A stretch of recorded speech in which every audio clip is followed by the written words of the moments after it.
investasi lahan dan lahan. Nah, pertanyaan saya adalah bagaimana cara implementasi biaya tersebut dan berikan contoh dari penggunaan biaya investasi, investasi lahan dan lahan. Terima kasih.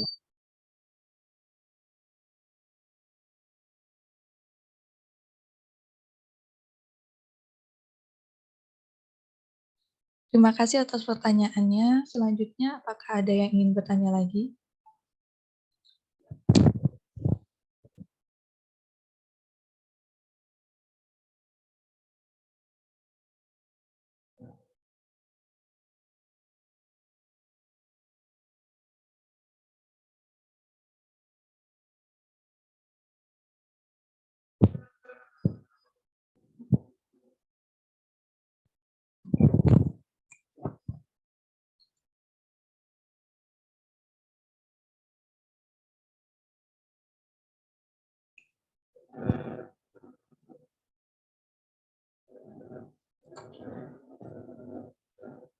Ada pertanyaan dari Fitriana Puji Astuti dengan NIM 2280224104.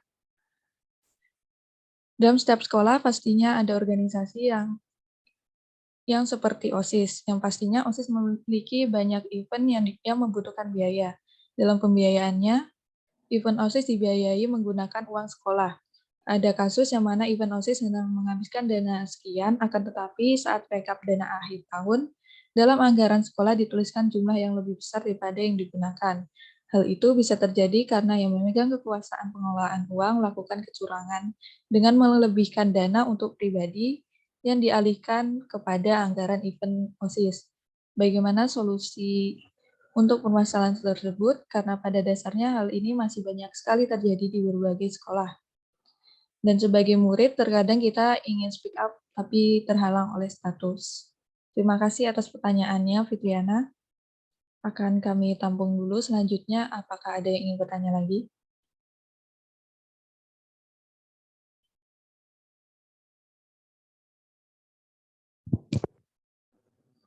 Mbak Muna di stop share dulu biar nanti kalau dibutuhkan dibuka lagi PPT-nya.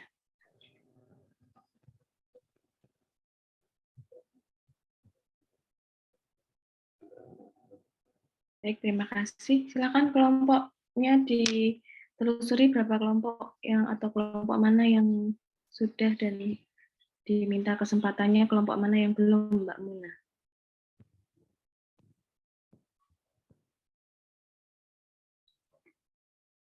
Baru 2 kelompok yang memberikan pertanyaan, Bu, dari kelompok 2 dan kelompok 4.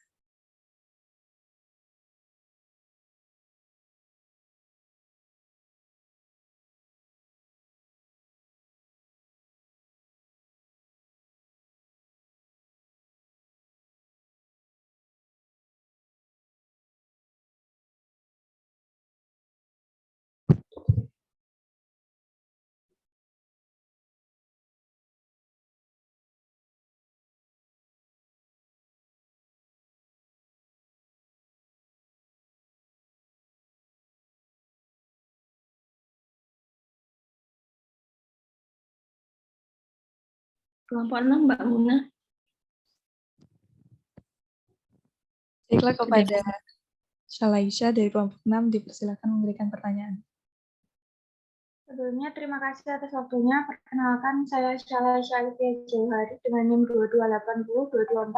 228022411038 dari kelompok 6. Izin bertanya, tadi dijelaskan bahwasannya asas dan prinsip pengelolaan anggaran itu kan asasnya ada 3. Asas plafon, asas pengelolaan berdasar mata anggaran, asas tidak langsung. Nah, yang saya tanyakan ini yang bagian asas tidak langsung. Kan di asas tidak langsung ini suatu ketentuan bahwa setiap penerimaan uang tidak boleh digunakan secara langsung untuk sesuatu keperluan pengeluaran.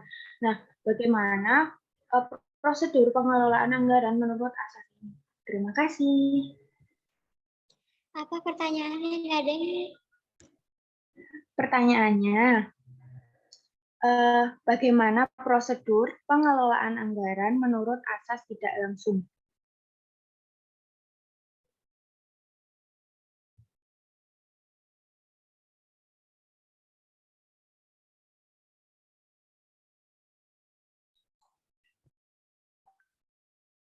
Baiklah, terima kasih Salaisa atas pertanyaannya.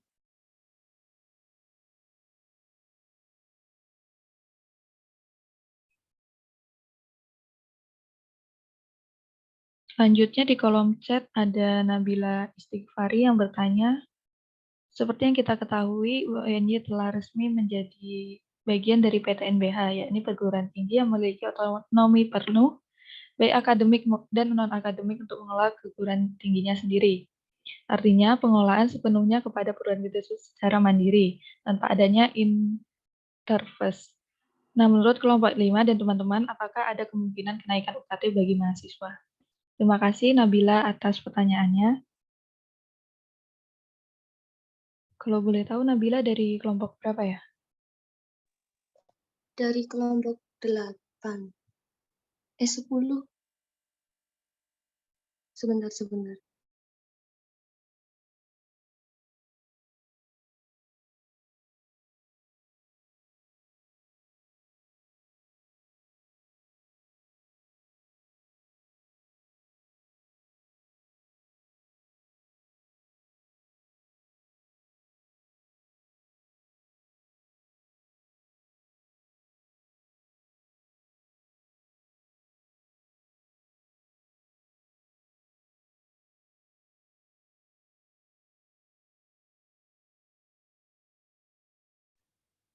Dari kelompok 8, Muna. Baik, terima kasih. Selanjutnya, apakah ada yang ingin bertanya lagi?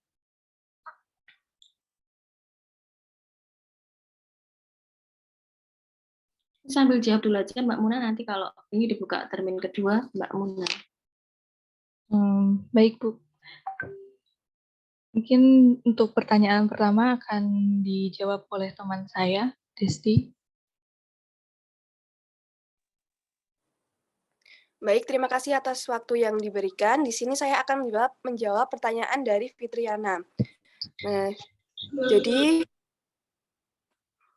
pertanyaannya tadi bagaimana ya cara untuk mencegah atau kita melaporkan jika adanya tindak korupsi dalam penggunaan dana BOS.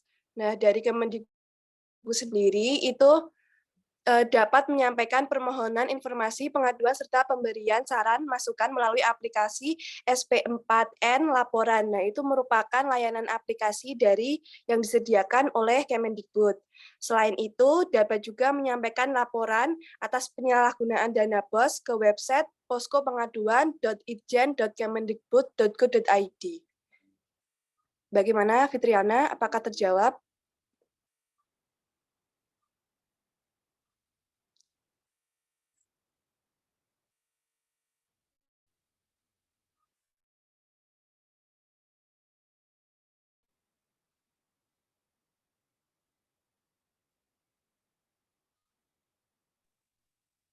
Sudah, terima kasih.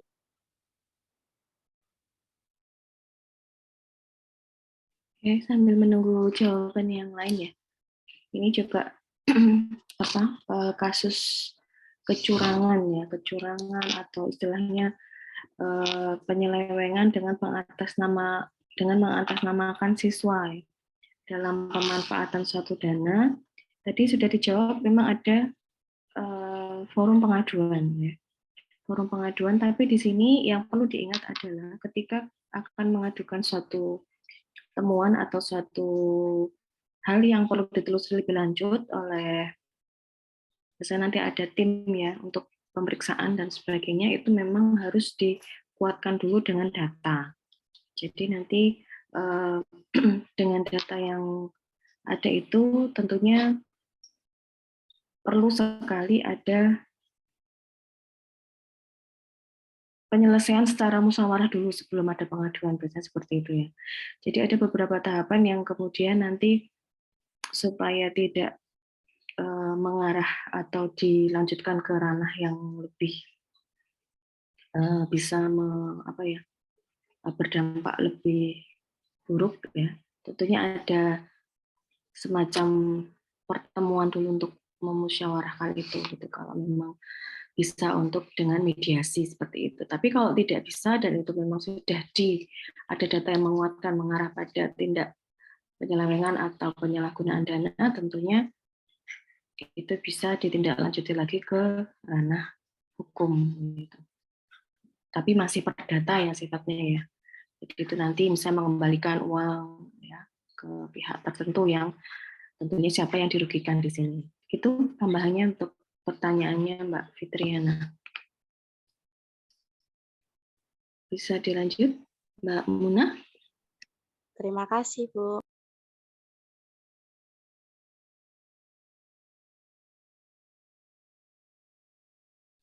Baik, Bu, terima kasih atas penambahannya.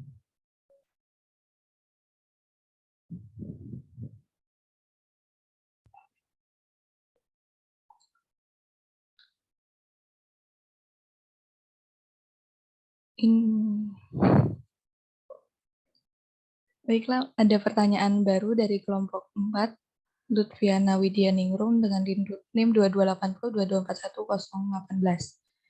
Penyelenggaraan pendidikan tidak terlepas dari pembiayaan. Bagi sekolah swasta, pembiayaan umum dari wali kelas.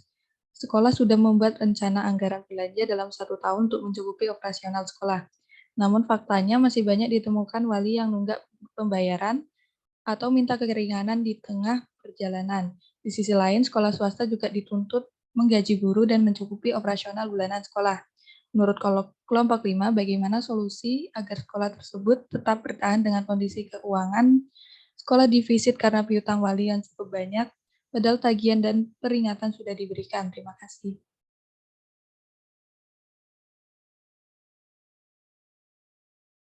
Baiklah, terima kasih pertanyaannya, Lutfiana. Akan kami tampung dulu.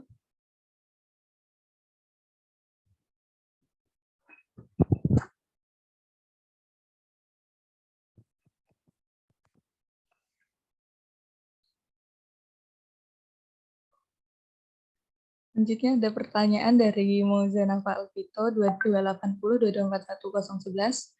Salah satu sumber dana pendidikan sudah dijelaskan adalah pungutan. Pungutan diperuntukkan bagi sekolah yang tidak menerima bantuan operasional. Pertanyaan saya, bagaimanakah jika sekolah tersebut sudah mendapatkan biaya operasional tetapi masih melakukan pungutan kepada orang tua siswa? Baiklah Mauza, terima kasih pertanyaannya.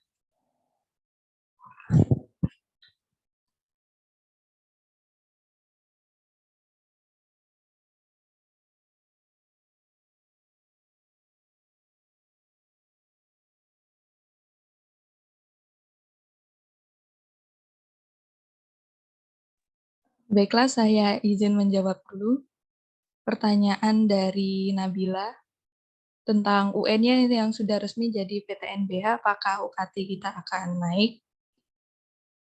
Sepengetahuan saya, ketika sebuah universitas itu menjadi bagian dari PTNBH, mereka akan melakukan MOU dengan perusahaan-perusahaan.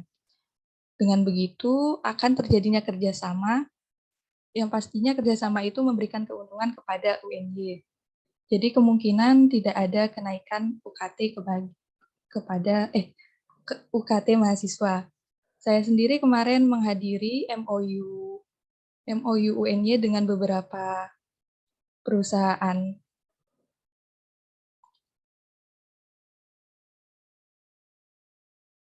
Mungkin begitu.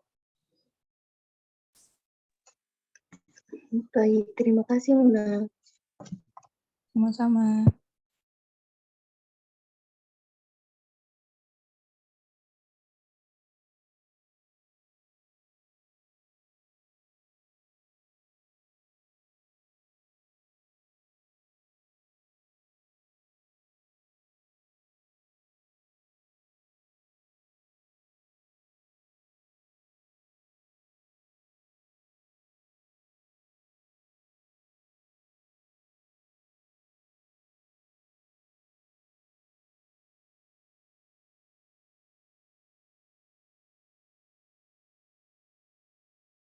Oke, pertanyaan selanjutnya ada dari Dani Sri Wulandari dari kelompok 1 dengan NIM 228022410003.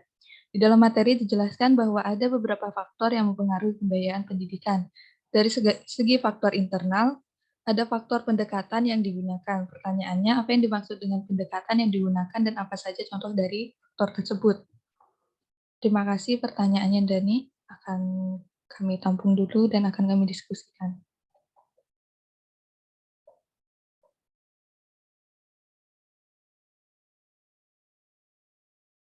Saya akan menjawab pertanyaan dari Lufiana Widianingrum tentang pembiayaan sekolah swasta yang mana wali-walinya nunggak dalam pembayaran. Menurut dari pengalaman saya dulu, sekolah swasta biasanya menerapkan aturan yang tegas seperti tidak boleh mengikuti ujian semester ketika SPP-nya belum dilunasi atau tidak diberikan rapot ketika SPP-nya belum dilunasi. Mungkin itu bisa menjadi solusi supaya mendorong wali untuk membayar tanggung jawabnya.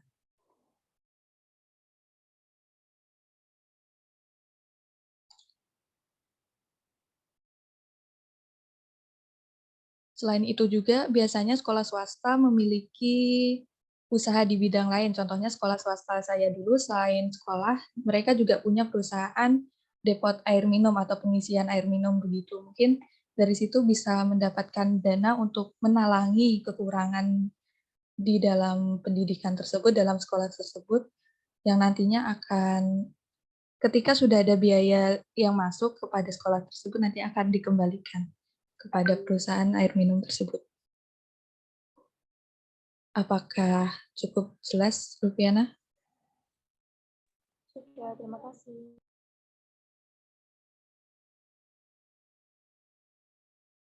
Solusinya? Baik, sedikit ya sebelum ke pertanyaan yang lain. Tadi Mbak Lufiana mempertanyakan bagaimana nasib sekolah swasta yang beberapa itu sumber biayanya itu sangat mengandalkan untuk operasional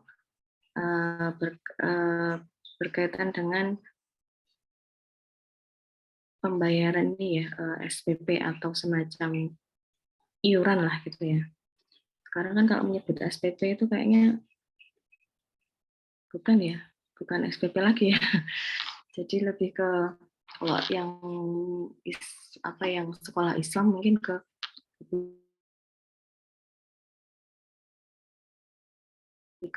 sumbangan amal jariah. Dari situ maka penting sekali untuk sekolah-sekolah yang memiliki sumber biaya lain ya selain dari pemerintah, mungkin bantuan dari pemerintah yang mungkin jumlahnya tidak sebanyak yang negeri ya. Itu tadi betul, sekarang ini banyak peluang untuk bisa untuk membuka satu unit usaha atau produksi yang bisa memanfaatkan lahan yang ada, atau dengan memanfaatkan mungkin ada yang memiliki pengalaman dalam berwirausaha untuk bisa membuat satu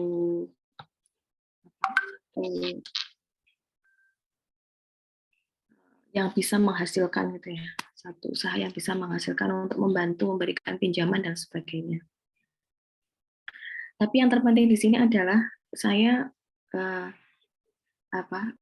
melihat ada sekolah yang sudah berhasil juga, sekolah swasta yang berhasil memanfaatkan bantuan dari orang tua itu yang rutin setiap bulan diberikan itu dalam bentuk sumbangan itu, sifatnya itu tidak jumlahnya tidak mengikat, artinya ada beberapa pilihan sesuai dengan kemampuan. Itu ternyata karena pengelolaannya bagus ya, dari sisi pengaturan terhadap bagaimana supaya itu rutin masuk, tidak ada yang model nunggak-nunggak seperti tadi yang kasusnya itu. Jadi secara periodik itu ada suatu kegiatan yang kemudian mempersyaratkan bahwa itu terbayarkan dulu gitu. Misalnya ada agenda kegiatan evaluasi atau pertemuan atau apa yang nanti sifatnya untuk konsultasi. Nah, itu dimanfaatkan sebagai momen untuk sekaligus meminta itu diselesaikan secara administrasi dulu. Nah, jadi itu menjadi salah satu strategi ya untuk memberikan edukasi pada orang tua bahwa ini sekolah swasta yang tentunya sangat membutuhkan untuk dana operasional yang itu tidak bisa ditunda atau tidak bisa dibayar nanti gitu, tidak, tapi itu harus rutin diberikan, sehingga itu menjadi salah satu yang menurut saya sangat membantu ketika didukung dengan satu program, dikemas dengan sebuah program yang itu sifatnya juga untuk memberikan informasi atau hasil dari suatu program untuk nantinya keberadaan orang tua itu tentunya sangat andilnya cukup besar untuk nanti mensupport dana juga. Jadi ada sekolah swasta yang berhasil untuk menghimpun itu secara rutin dan tidak ada masalah. Kecuali kalau sekolah yang minim program ya, mengundang orang tua hanya ketika terima rapot saja gitu ya. Nah itu ya sudah, alamat nanti rapot ditahan kalau belum ini gitu ya. Itu kan tidak boleh sebenarnya. Jadi mengurangi hak seseorang gitu, karena salah satu hal yang perlu untuk diselesaikan ada secara administrasi itu memang bagaimana itu bisa berjalan rutin, memang harus diupayakan suatu cara yang cukup komunikatif gitu antara pihak sekolah dengan orang tua. Ada juga yang saat sekarang ini mengupayakan suatu promosinya itu digencarkan gitu. Jadi supaya orang tua itu yakin gitu bahwa ternyata uangnya ini digunakan untuk ini ya. Nah itu digencarkan promosinya, informasinya untuk orang tua itu, dan diberi laporan juga kalau perlu, sehingga itu akan menambah keyakinan bahwa kepercayaan bahwa sekolah itu benar-benar amanah dalam memanfaatkan dana sekolah. Saya rasa itu.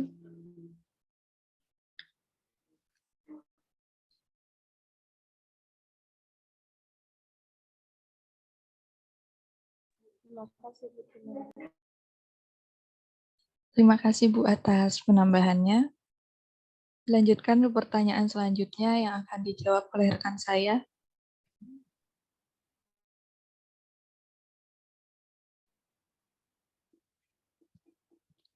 Sebelumnya, terima kasih atas waktunya. Di sini saya akan menjawab pertanyaan dari Mauza. Pertanyaannya adalah, salah satu sumber dana pendidikan sudah dijelaskan adalah pungutan. Pungutan diperuntukkan bagi sekolah yang tidak menerima bantuan operasional. Pertanyaan saya, bagaimana jika sekolah tersebut sudah mendapatkan biaya operasional tetapi masih melakukan pungutan kepada orang tua siswa? Nah, menurut saya hal itu tidak menjadi masalah ya, karena pengalaman dari saya sendiri, saya pada saat SMA juga sekolah di sekolah negeri, tetapi masih dimintai biaya pungutan seperti uang gedung dan lain-lain. Hal itu dikarenakan dana BOS sendiri pada prakteknya tidak bisa mencakup keseluruhan biaya pendidikan karena dibatasi dengan aturan petunjuk teknisnya sendiri. Nah, tapi di samping itu juga seperti yang disampaikan Bu Tina tadi, harus diiringi dengan penjelasan atau pengumuman kepada orang tua dan disampaikan laporan atas keuangan yang telah diberikan. Adanya kejelasan penggunaan uang dan laporan uang tersebut kepada orang tua juga. Terima kasih. Apakah menjawab, Mauza?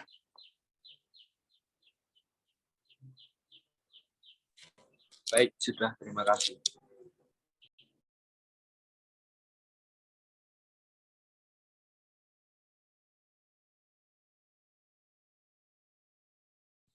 Baik, terima kasih Desti atas jawabannya. Selanjutnya, pertanyaan selanjutnya akan dijawab oleh Ratna.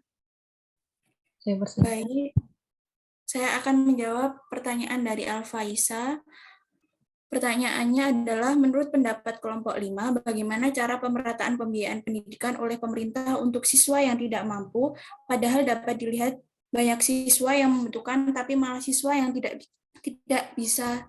siswa yang bisa dibilang cukup atau tidak membutuhkan yang mendapatkan biaya itu. Apa yang seharusnya pemerintah lakukan, dan apakah hal tersebut kesalahan dari pihak sekolah dalam mengajukan siswanya? Baik, jawaban saya adalah memang benar jika sampai saat ini masih banyak penyalahgunaan pembiayaan pendidikan bagi para siswa. Terkadang ada siswa yang sudah mampu dalam finansialnya mendapatkan biaya pembiayaan pendidikan. Menurut saya ini merupakan kesalahan dari orang tua siswa sekolah ataupun pemerintah sendiri. Seharusnya orang tua menyadari bahwa dirinya telah mampu dalam hal finansial dan menyadari bahwa ada siswa lain yang kurang mampu dalam finansialnya. Dan kemudian sekolah dan pemerintah seharusnya melakukan survei langsung ke rumah siswa tersebut yang dinilai kurang mampu agar bisa dilihat memang benar mereka mampu atau tidak dalam finansialnya. Sekarang ini juga banyak penyalahgunaan pembiayaan pendidikan seperti dana KIPK itu. Terkadang saya melihat teman saya dulu waktu SMK itu mendapatkan KIPK, tapi saya bisa melihat bahwa orang tersebut mampu dalam finansialnya. Jadi saya berpikir bahwa itu ada penyalahgunaan dalam pembiayaan pendidikan dari KIPK sendiri. Terima kasih. Apakah bisa menjawab, Alfaisa? Sudah, terima kasih. Baik. Sama-sama.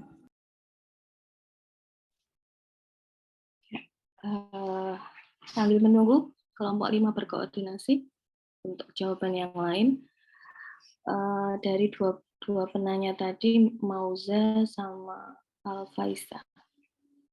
Yang Mauza dulu tadi, sebenarnya kalau kita melihat beberapa kasus di sekolah, ada yang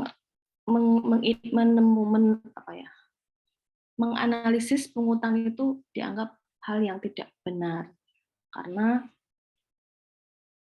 dengan dalih dengan dasar bahwa semua sudah dianggarkan dari sejak awal, ada rencananya, sudah ada alokasi yang jelas untuk digunakan untuk apa, seperti itu. Sehingga kalau di tengah-tengah atau dianggarkan kembali untuk meminta bantuan yang sifatnya itu tidak tersampaikan dari awal, tuh dinilai sebagai sebuah pungutan gitu, yang tidak jelas, satu pungutan liar seperti itu. Nah, sehingga dari beberapa temuan seperti itu, pemerintah mencoba untuk membenahi dari sisi pemberantasan dari sisi ini ya korupsi lah istilahnya atau apa ya, untuk bisa diminimalisir dengan cara apa? Sekolah itu kan punya komite ya. Sekolah itu kan punya komite sekolah ya. Komite itu kan mewakili dari unsur masyarakat, orang tua termasuk ya, dalam melakukan komunikasi berkaitan dengan program, berkaitan dengan suatu rencana strategik ke depan gitu kan.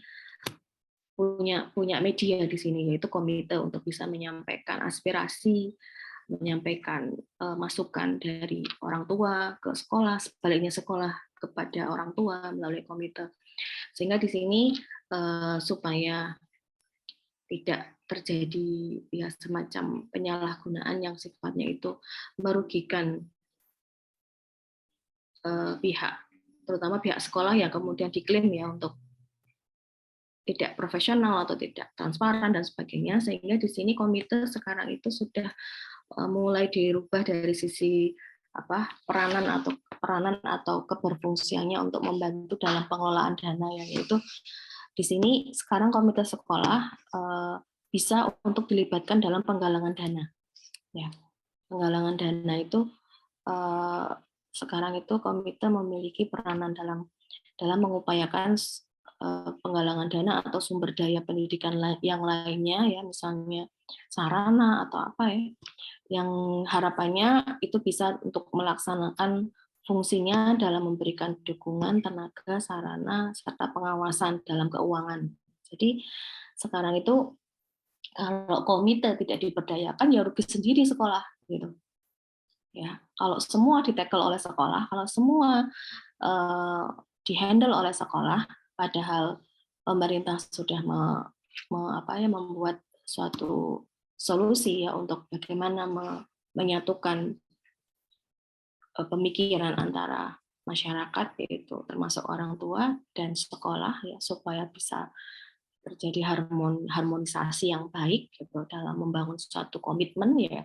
Tentunya harusnya komite yang dioptimalkan peranannya, sehingga dari situ maka akan terhindar dari suatu penilaian bahwa sekolah itu melakukan suatu kecurangan dan sebagainya, karena semua dikomunikasikan, semua dipertimbangkan, semua dinegosiasikan gitu.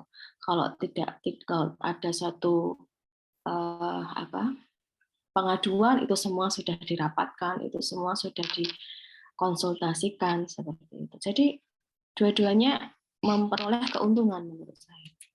Tinggal bagaimana sekolah memanfaatkan komite itu sebagai wadah yang sangat potensial untuk membangun suatu kerjasama. Jadi tidak hanya dilibatkan dalam dalam persetujuan dana, ketok palu untuk tanda tangan saja tidak, tapi dari mulai awal ketika akan merancang, ketika akan melakukan suatu program program yang mungkin awal atau mungkin itu lanjutan dan sebagainya, itu tentunya kesempatan yang sangat besar untuk bisa berkomunikasi lebih lanjut. Itu untuk yang pertanyaan dari Mauza. Kemudian dari Al-Faisa, tadi sudah dijawab oleh kelompok 5, memang saat sekarang ini banyak sekali ya bantuan-bantuan ya berkaitan dengan beasiswa yang dengan dasar atau kriteria, ada yang mengarah pada kemampuan ekonomi, ada yang kemampuan ekonomi plus prestasi, ada yang full prestasi, atau ada yang berdasar pada olahraga dan sebagainya gitu ya. Jadi di sini ketika ada satu kasus untuk ketidak tepat sasaran ya untuk pemberian bantuan beasiswa, itu apakah berdampak juga, artinya apa ya, supaya pemerintah itu biar bisa meminimalisir itu dan pihak sekolah juga tidak ada kesalahan dan sebagainya. Kalau beberapa kasus yang ada itu saya tuh melihat kok gini ya, sekolah itu tidak mau repot ya. Jadi hanya mengandalkan data atau informasi sepihak dari calon penerima ya, dari informasi dari keluarga tanpa menelusuri. Nah, jadi harusnya ada semacam cross check atau semacam verifikasi secara langsung gitu terhadap antara data dengan kenyataan, supaya ketika nanti ada hal-hal yang tidak sesuai itu nanti ada suatu konsekuensi. Misalnya ada kenalan di kelurahan atau di pihak kecamatan, jadi orang dalam gitu ya, sehingga memberikan informasi yang tidak sesuai. Nah itu kan juga sudah merupakan suatu hal yang tidak ya, memanipulasi data itu kan yang jelas seperti itu. Itu tidak diperkenankan, apalagi kalau sampai diketahui mungkin nanti akan di stop ya. Mending kalau stop, tapi kalau misalnya nanti mengarah pada pengembalian, nah itu yang kemudian mungkin perlu untuk disampaikan juga, untuk diedukasi juga pada orang tua gitu.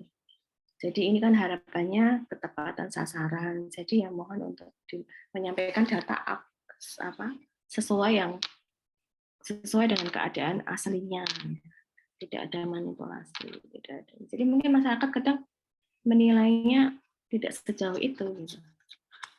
Sehingga haknya orang lain diambil oleh dia gitu.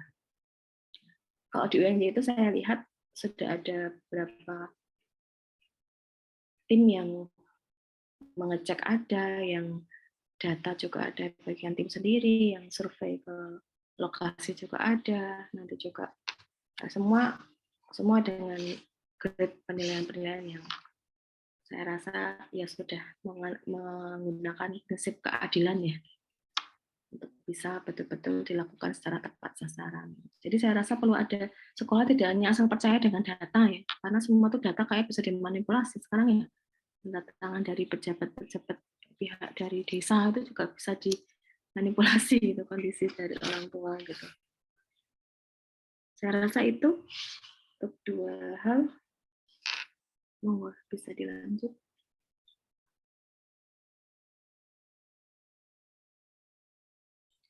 Baik, terima kasih atas penjelasannya, Tina.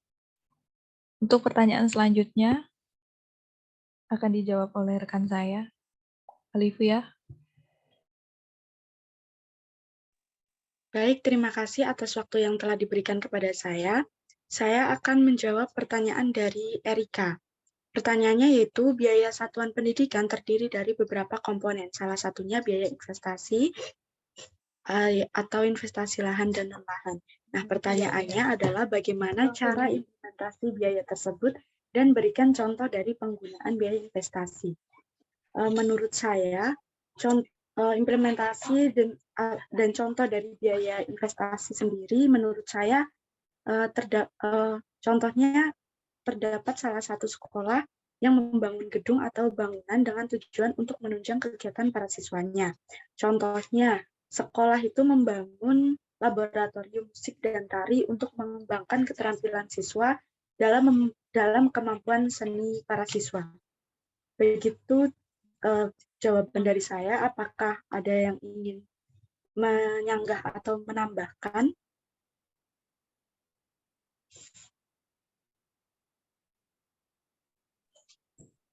Desvira mungkin ingin menyanggah atau menambahi, dipersilahkan. Terima kasih atas waktunya. Izin menambahkan sekaligus share pengalaman saya. Dulu itu waktu SMK di sekolah saya itu ada yang namanya gedung kebudayaan. Nah, gedung kebudayaan itu isinya berupa peralatan alat musik tradisional seperti gamelan, angklung, kemudian juga ada seperti wayang, terus ada studio untuk biasanya kegiatan ekstrakurikuler seni musik. Nah, itu menurut saya mungkin bisa dibilang sebagai biaya investasi pendidikan yang termasuk dalam lahan ya, karena tujuannya kan sudah pasti untuk mendorong siswanya dalam pelestarian kebudayaan. Seperti itu. Terima kasih.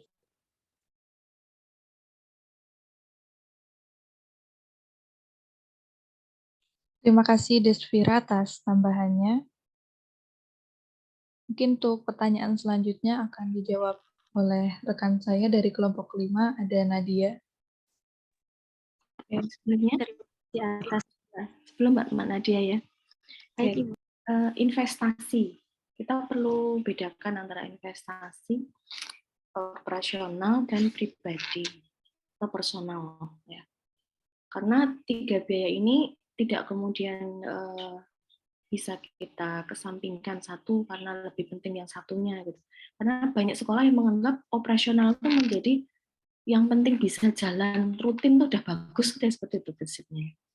Yang penting kita nunggak, nggak punya pinjaman, nggak punya beban itu sudah alhamdulillah gitu. Nah, ada yang seperti itu prinsip di dalam melihat kesuksesan dalam pengelolaan biaya ya. Nah, tapi sisi yang lain perlu juga sekolah itu membuat suatu strategi yang sifatnya memiliki nilai lebih dari sebuah dana yang dikelola sebagai investasi.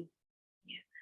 Tadi beberapa contoh dari Mbak Desvira tadi yang disampaikan, ternyata punya lahan. Nah, tapi lahan tuh kadang-kadang sekolah punya lahan pun juga ada yang tidak memiliki nilai apapun sebagai nilai aset karena tidak berfungsi secara maksimal. Nah, ternyata ada suatu didukung dengan sebuah program. Oh, ternyata potensi sekolah kita itu sudah ada ini dari mulai guru-gurunya, ternyata ada beberapa guru yang sudah direkrut untuk bisa mengelola kegiatan seni dan budaya.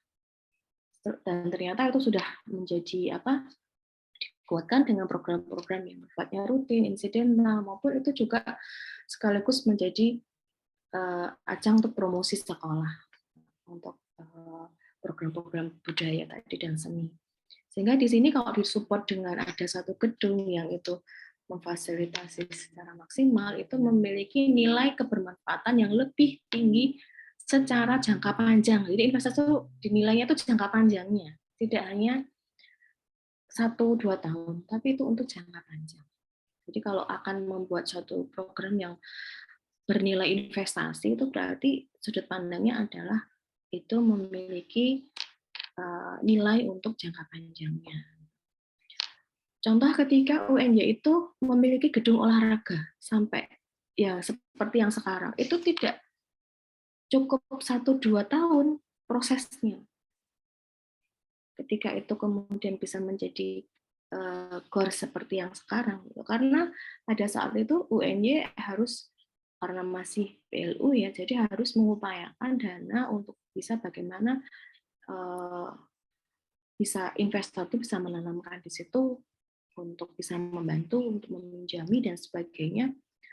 Dan itu juga akan memiliki imbas yang sangat besar untuk nantinya ke depan untuk program-program yang mendukung, karena UNY punya FIK, Fakultas Ilmu Keolahragaan, dan ternyata FIK itu juga ternyata dari tahun ke tahun animonya juga cukup tinggi. Nah, jadi dari situ kemudian semaksimal mungkin dalam beberapa periode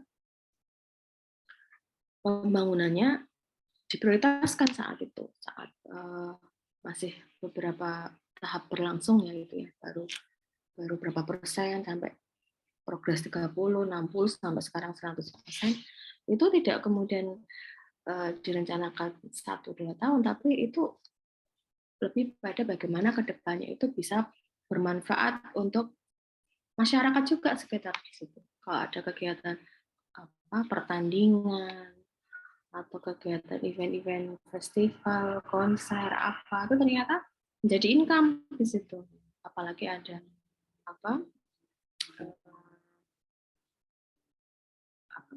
promo apa gitu ya, jadi ada membuka juga promosi di situ juga bisa gitu. Sehingga saya rasa sekolah pun juga kalau memang memiliki potensi yang sifatnya lahan maupun non lahan di sini ya, misalnya tadi memiliki potensi sumber daya manusia yang berkualitas untuk nanti bisa mengelola sekolah untuk bisa menilai aset lebih, ya berarti itu juga bisa dikategorikan investasi non lahan.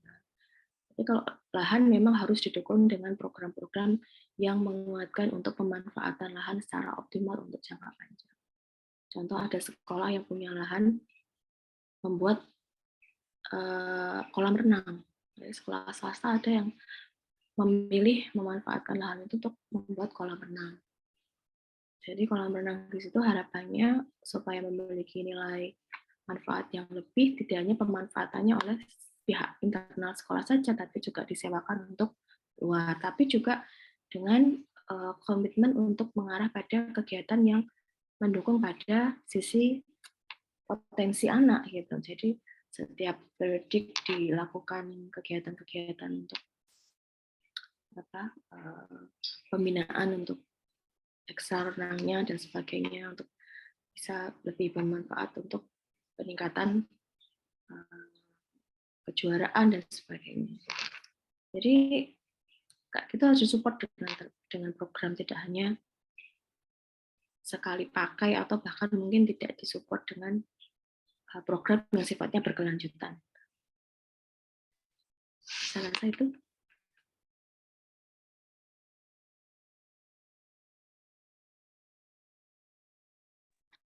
Baik, terima kasih Ibu. Izin melanjutkan untuk menjawab pertanyaan selanjutnya dari Sasa, yaitu bagaimana prosedur pengelolaan menurut asas tidak langsung. Adapun asas tidak langsung sendiri itu digunakan secara tidak boleh digunakan secara langsung untuk keperluan pengeluaran. Maksudnya di sini bahwa penggunaan dana tersebut digunakan atau dilakukan dengan pembayaran non tunai atau cashless supaya diketahui dengan jelas dana yang dikeluarkan. Begitu teman-teman. Apakah ada yang ingin menambahi atau menyanggah?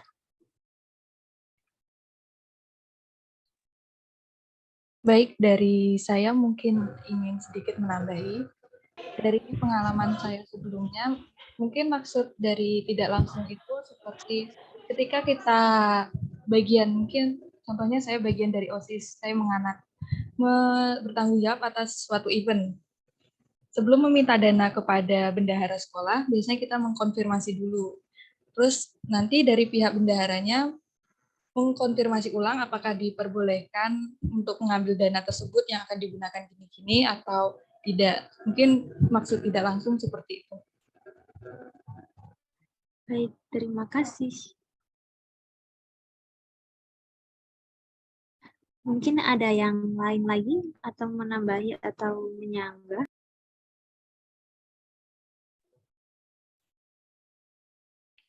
Maknanya tidak langsung itu bukan terus kemudian tidak ada rencana, bukan ya?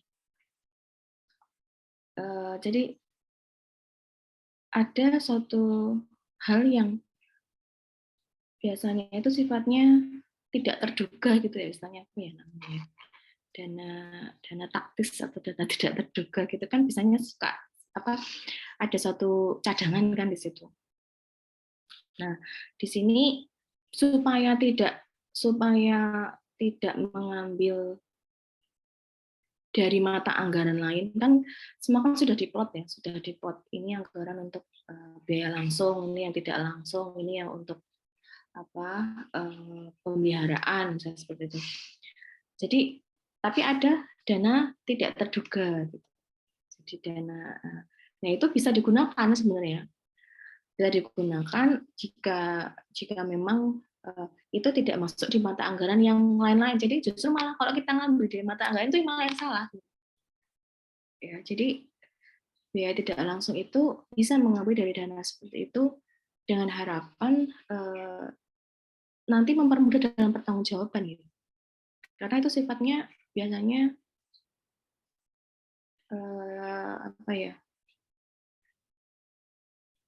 ya tambahan atau apa. Biasanya munculnya itu ya itu tadi mendadak gitu istilahnya. Jadi kadang-kadang guru yang punya inisiatif, bagaimana ini kalau kita menyelenggarakan, karena ini sudah luring, mungkin kalau daring kan kemarin belum sempat dilaksanakan, dari sekarang sudah bisa luring untuk bisa menggunakan melakukan kerjasama dengan orang tua membuat event apa. Nah itu mungkin karena lupa belum dialokasikan di awal, itu bisa menggunakan dana itu.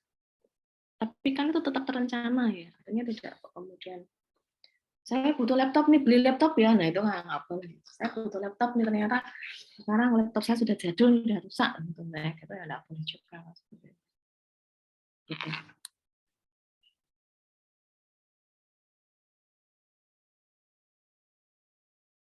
Baik, terima kasih Ibu Tina. Yang selanjutnya akan dilanjutkan oleh teman saya, yaitu Nasyifaul.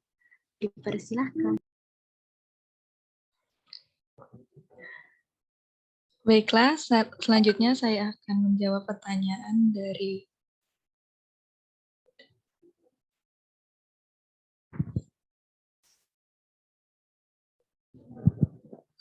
Dani Wulandari tentang faktor pendekatan. Baiklah, menurut informasi yang saya dapatkan, perhitungan pembiayaan berdasarkan pendekatan itu dilakukan berdasarkan beberapa faktor, antara lain besar kecilnya sebuah institusi pendidikan, jumlah siswa, tingkat gaji guru, rasio siswa dibandingkan jumlah guru, kualifikasi guru, tingkat pertumbuhan populasi penduduk, dan yang terakhir perubahan dari pendapatan. Berdasarkan pendekatan unsur biaya, pengeluaran sekolah dapat dikategorikan dalam beberapa item pengeluaran, yaitu pengeluaran untuk pelaksanaan pembelajaran, yang kedua pengeluaran untuk tata usaha sekolah, yang ketiga pemeliharaan sarana dan prasarana sekolah, yang keempat kesejahteraan pegawai, yang kelima administrasi pembinaan teknis, dan yang keenam pendataan. Jadi mungkin bisa disimpulkan bahwa faktor pendekatan yang dimaksud adalah dengan mengelompokkan seperti itu. Sebelum melakukan pembiayaan dikelompokkan dulu. Apakah cukup menjawab? Sudah, terima kasih. Baiklah, mungkin itu pertanyaannya sudah terjawab semua, atau adakah yang masih belum mendapatkan jawaban?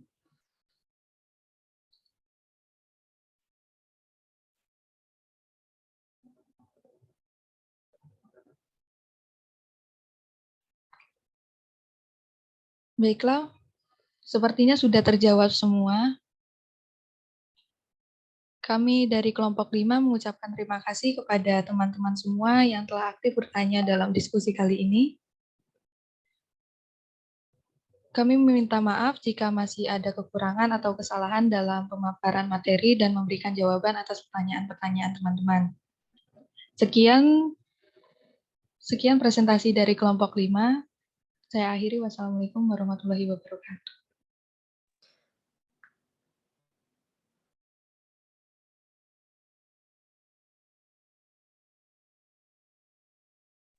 Waalaikumsalam warahmatullahi wabarakatuh. Terima kasih kelompok 5 dan berikan aplaus secara virtual untuk kelompok 5 yang sudah menyelesaikan tugasnya untuk bisa menyampaikan sekaligus menjawab beberapa pertanyaan dari beberapa kasus yang teman-teman sampaikan. Luar biasa. Kayaknya ini di ruang masing-masing ya, jadi tidak ternyata bisa jalan toh. Karena beberapa sebelumnya kayaknya kan di ruangan gitu. Ternyata ini kelompok 5 dari rumah masing-masing atau dari kos masing-masing atau dari manapun masing-masing ternyata bisa alhamdulillah berjalan dengan lancar dan tidak ada suatu kendala. Dan dari substansi materi juga alhamdulillah sudah meng-cover semua yang berkaitan dengan pengelolaan pembiayaan pendidikan di sebuah lembaga, dan sudah ditambahi dengan studi kasus kaitannya dengan pengelolaan dana BOS. Juga sudah diupayakan menjawab pertanyaan yang sudah diarahkan pada pertanyaan-pertanyaan yang memang kasus-kasus terjadi di sekolah-sekolah pada umumnya. Jadi luar biasa. Alhamdulillah ternyata kelas ini bisa maju, istilahnya bisa saya lepas mandiri itu bisa. Karena tidak semua kelas bisa loh. Akhirnya saya stop untuk saya ini dulu. Saya beri materi dulu. Ternyata kalau kelompok ini bisa ya. Keren. Oke, jadi ini saya berikan apresiasi ya untuk kelas ini. Tidak hanya untuk kelompok 5 kok, kelas ini. Jadi luar biasa kerjasamanya dan tidak disangsikan kemampuan dalam menganalisis atau mengemas suatu makalah untuk bisa dipaparkan itu juga sudah baik. Oke.